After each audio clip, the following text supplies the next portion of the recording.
Hello students, welcome in our social studies class. Today we are going to continue our first chapter, the French Revolution.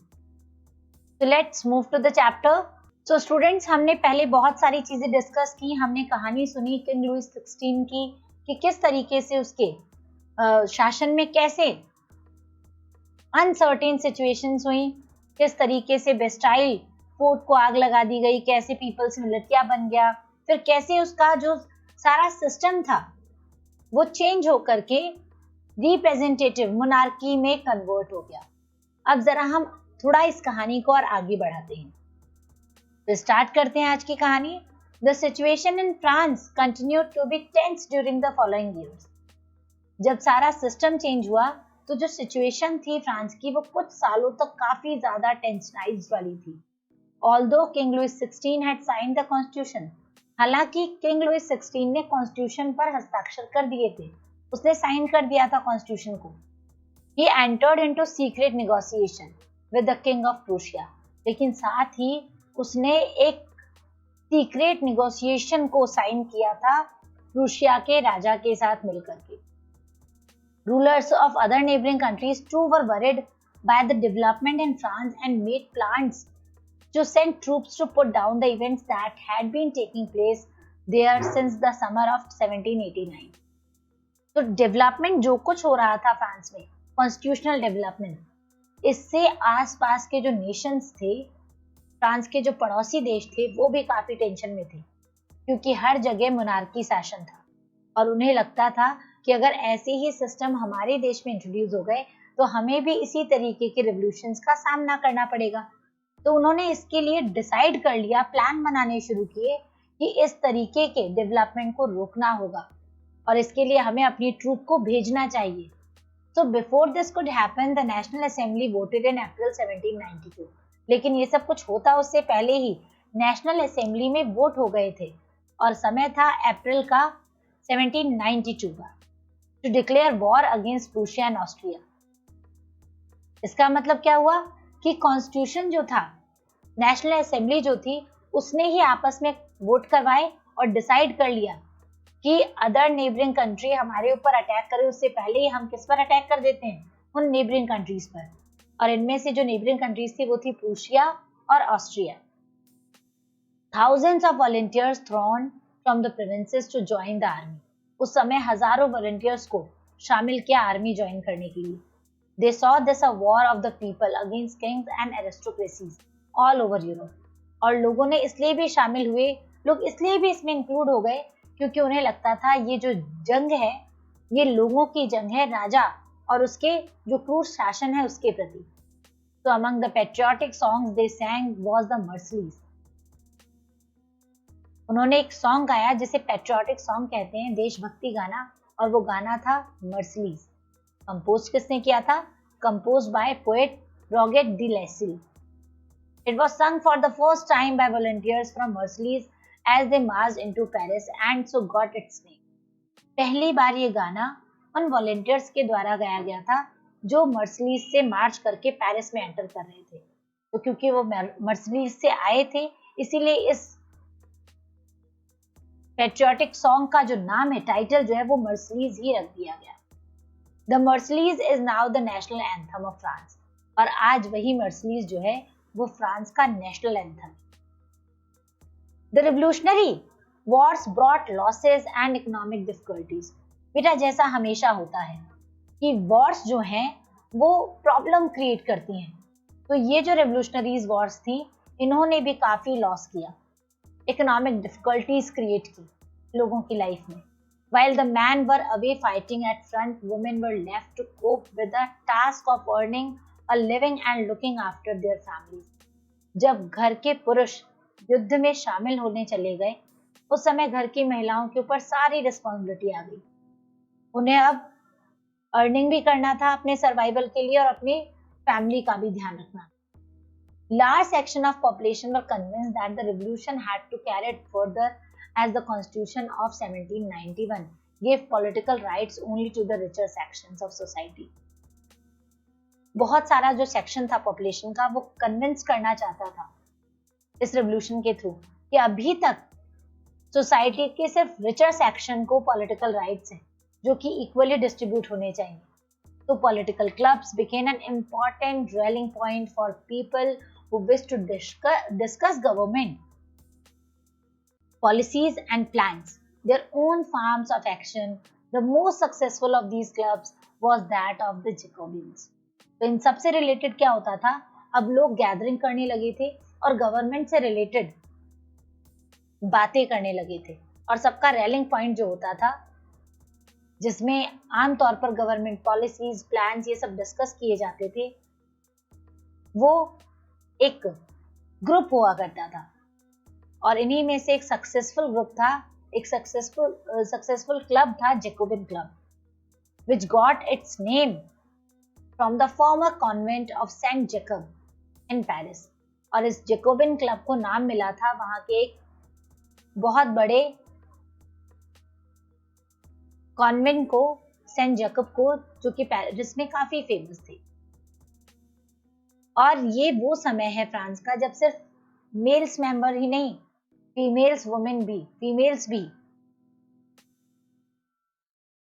भी actively participate हो रही थी, वो भी अपने groups organise कर रही थी, क्योंकि उनके भी बहुत सारे राइट्स थे जो वो चाहती थी। They also demand some of the things. So the member of Jacobin Club belonged mainly to the less prosperous section of society. They included mostly the small shopkeepers, artisans, pastry cookers, watchmakers, printers. These kinds of daily wages workers are included. They are the member of the Jacobin clubs. And large group among the Jacobin decided to start wearing long strip trouser. उस समय बहुत सारे working जो लोग थे वो इसके member बने, और फिर उसके बाद इन लोगों ने डिसाइड किया कि हमें थोड़ा अलग लगना चाहिए, और इसके लिए इन्होंने स्ट्रिप्ड वाली, लाइनिंग वाली जो ट्राउजर्स हैं उनको पहनना शुरू किया, जो कि पहले डॉक वर्कर्स के द्वारा पहना जाता था। तो this was to set themselves apart from the fashionable section of society, especially nobles who wore knee breeches। तो बेसिकली ऐसा उन्होंने क्यों किया, क्योंकि वो जो फैशनेबल सोसाइटी था उससे अपने आप को सेपरेट दिखाना चाहते थे, खास तौर से उन नोबल से जो कि नी ब्रीचेस पहनवाते थे। तो it was a way of proclaiming the end of the power. तो कुल मिलाकर के ये था कि यहाँ पर प्रोक्लेम किया जा रहा था कि अब पावर का एंड होगा, उन पावर का जो कि नी ब्रीचेस पहनते थे। तो these Jacobins came to be known as the Sans Clouteux, which literally means those without knee breeches, right? So Sans Clouteux men wore in addition the red cap that symbolized liberty। ये जो man थे ये red cap भी पहनते थे, लाल टोपी, जो कि लिबर्टी का प्रतीक था। Whereas the women are not allowed to wear that kind of things। So in the summer of 1792, the Jacobins planned an insurrection of a large number of Parisians who were angered by the short supplies and high prices of food। जो कि हमने पहले discuss कर लिया था कि ये troop क्यों बना रहे थे, जैकोबिन्स ने सब प्लान क्यों किया था, क्योंकि नेशनल असेंबली के फॉर्म होने के बाद भी बहुत सारी चीजें अभी वैसी ही थी, बेसिकली जो फूड प्राइसेस थे। तो इन जैकोबिन क्लब के मेंबर्स ने डिसाइड किया कि जो शॉर्ट सप्लाई हो रही है और हाई प्राइसेस जो फूड की हैं, इनको कंट्रोल किया जाए। तो on the morning of August 10 they stormed the palace of the Tuileries, massacred the king's guards and held the king himself as hostage for several hours। और इन सब की वजह से इन्होंने क्या किया, 10 अगस्त की सुबह बहुत खून खराबा किया, किंग के जो गार्ड्स थे उनको मार दिया और राजा को भी बंदी बना लिया। Later the assembly voted to imprison the royal family, और आगे चल करके असेंबली ने वोट किया कि जो भी रॉयल फैमिली है उन सबको इम्प्रिजन कर दिया जाए। Elections were held from now on all man of 21 years and above regardless of wealth got the right to vote। अब यहाँ पे एक पॉजिटिविटी ये हुई थी कि अब एक नया सिस्टम आया, ऑर्गेनाइज हुआ असेंबली में वोटिंग का। अब इलेक्शन में जो एज था वो 21 कंसिडर किया गया, और इक्वालिटी दी गई। अब वोटिंग कर सकता था हर व्यक्ति जिसकी उम्र 21 साल है, चाहे उसके पास वेल्थ है या फिर नहीं है, right. Now the newly elected assembly was called the convention. तो ये जो नई इलेक्टेड असेंबली थी इसको कन्वेंशन कहा गया। On 21st September 1792, it abolished the monarchy and declared France a republic. 21st September 1792 को मोनार्की सिस्टम फ्रांस में पूरी तरह खत्म हो गया और फ्रांस जो है एक रिपब्लिक बन गया, गणराज्य बन गया, लोगों का शासन उसमें शुरू हो गया। तो as you know, a republic is a form of government where the people elect the government, including the head of the government. समझते हैं ना आप? So there is no hereditary monarchy. अब कोई भी हेरिडेटरी मोनार्की नहीं थी। अब राजा का बेटा राजा नहीं बनेगा। अब जो पावर है उसे मिलेगी जो डिजर्व करेगा, राइट। तो Louis 16 was sentenced to death by court on the charge of treason. आगे चल करके जो जुडिशरी थी उसने किंग लुइस 16 को सजा सुनाई ट्रेजन की वजह से, उसके ऊपर चार्ज लगा था ट्रेजन का। तो on 21 January 1793 he was executed publicly at the place de la Concorde. The Queen Marie Antoinette met with the same fate shortly after. और कुछ ही समय के बाद जो उसकी रानी थी मैरी, उसके संग भी सेम यही हुआ। Now the reign of terror. The period from 1793 to 1794. It is the period referred to as Reign of Terror. Robespierre followed a policy of severe control and punishment. इस समय को 1793 से 94 के समय को रेन ऑफ टेरर कहते हैं क्योंकि रॉबेस्पियर जो था इसने बहुत ही हार्श पॉलिसीज यूज की थी, कंट्रोल और पनिशमेंट की। All those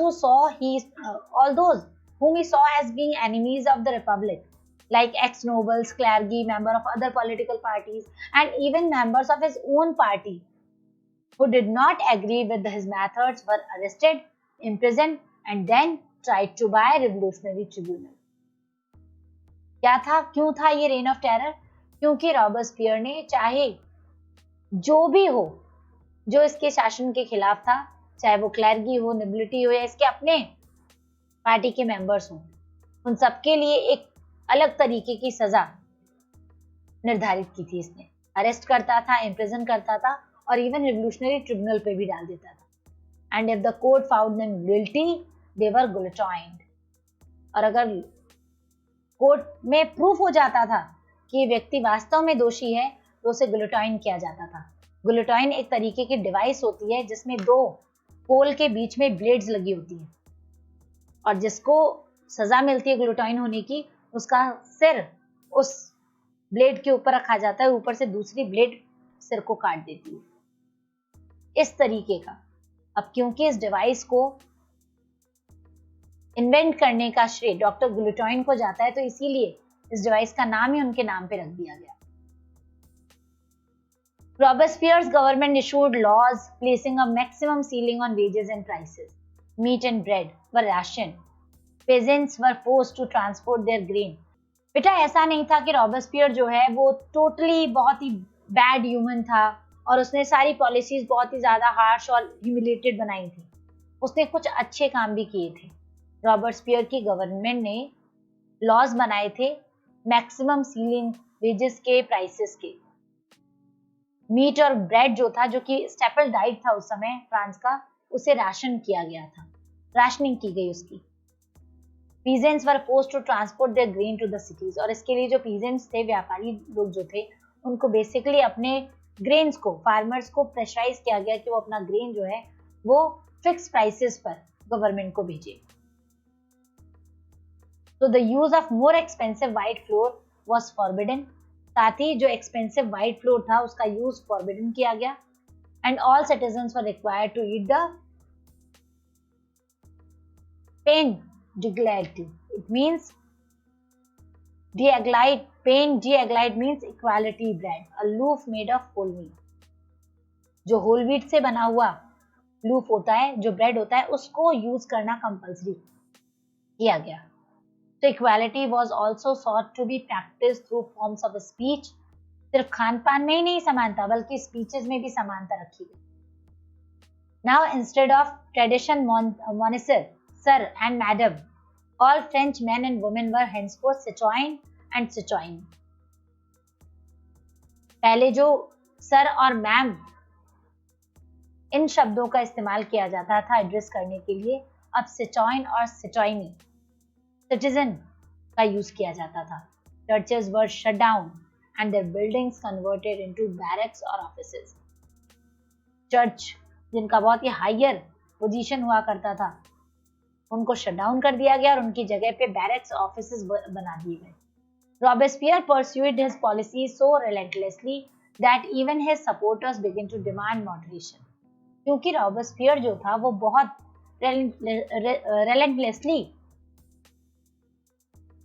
relentlessly पॉलिसीज को अपना रहा था, बहुत ही हार्श तरीके से पॉलिसीज परस्यू कर रहा था. इसकी वजह से उसके अपने मेंबर्स ने मॉडरेशन की डिमांड करनी शुरू कर दी. तो finally he was convicted by court और 1794 में इसे कोर्ट ने कन्विक्ट माना and arrested and on the next day sent to the guillotine. और इसके अपने इस हार्श पॉलिसीज की वजह से इसको 1794 में अरेस्ट कर लिया गया और अरेस्ट करने के नेक्स्ट डे इसको भी गिलोटाइन की सजा सुना दी गई बाय कोर्ट.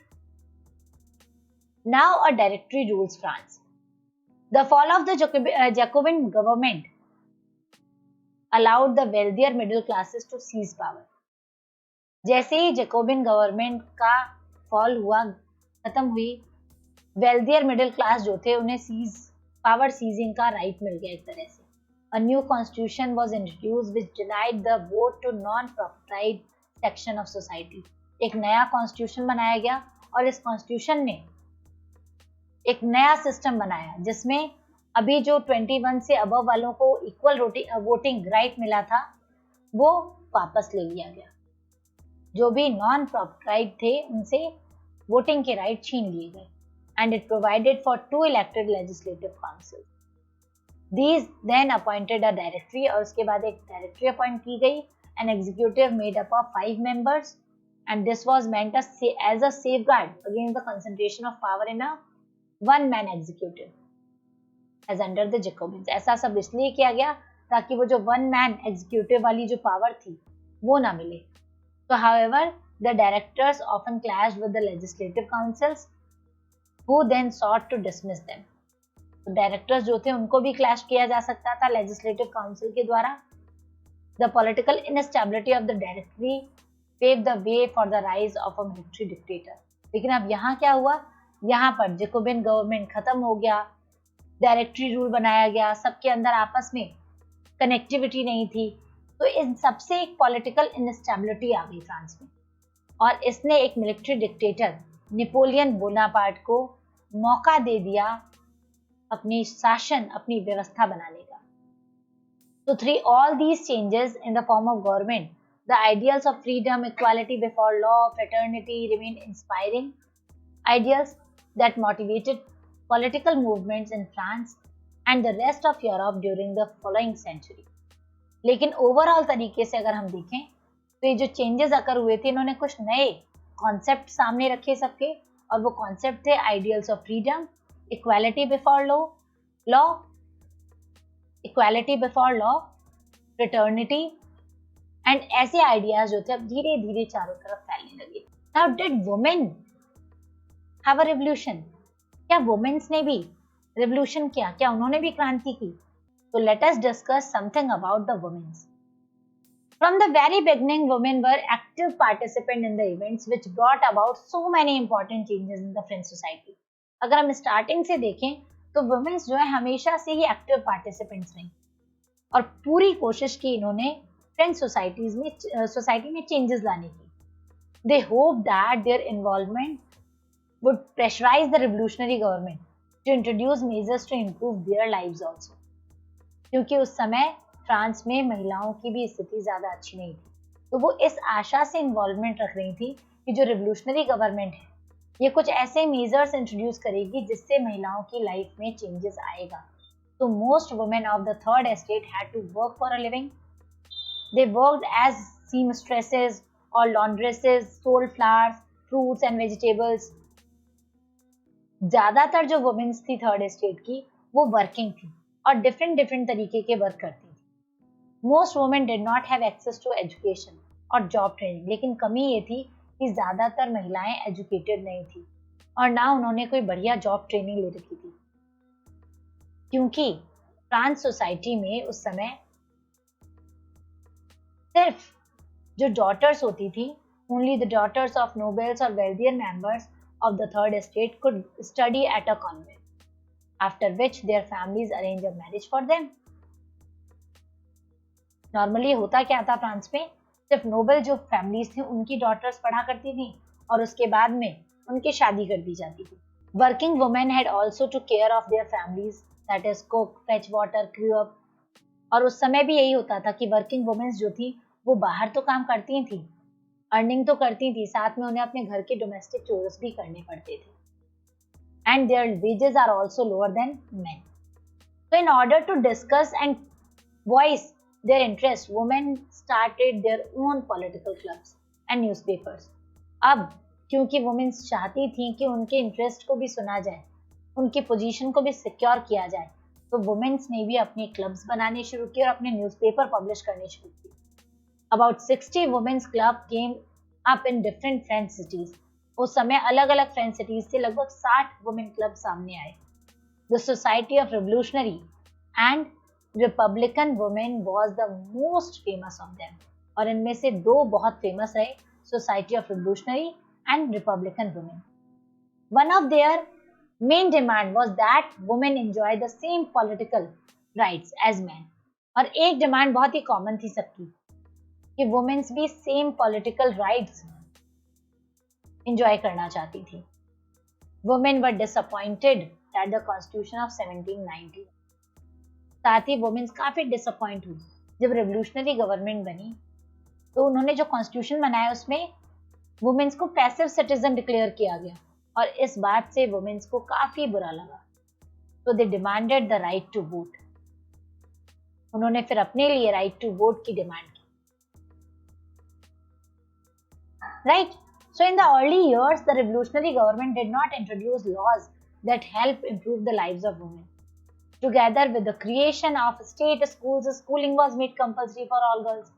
लेकिन धीरे धीरे वुमेन्स की लाइफ में चेंजेस आते गए. हालांकि अर्लियर टाइम में रिवोल्यूशनरी गवर्नमेंट जो थी उसने कुछ लॉज इंट्रोड्यूस किए वुमेन्स की लाइफ में इम्प्रूवमेंट लाने के लिए.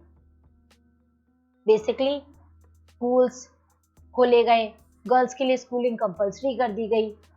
There father could no longer force them into marriages against their will. अब रेगुलेट किया गया कि पिता जो थे वो किसी भी तरीके से फोर्स ना करें. Marriages was made into contract. Marriage भी कॉन्ट्रैक्ट बेसिस पर होने लगे. रजिस्टर्ड मैरिज की जाने लगी. Women could now train for jobs. Women's को जॉब दिया जाने लगा. So that kind of struggle gave them political rights. So women's struggle for equal rights continued for several years. So during the reign of terror, the new government issued laws ordering closures of women's club.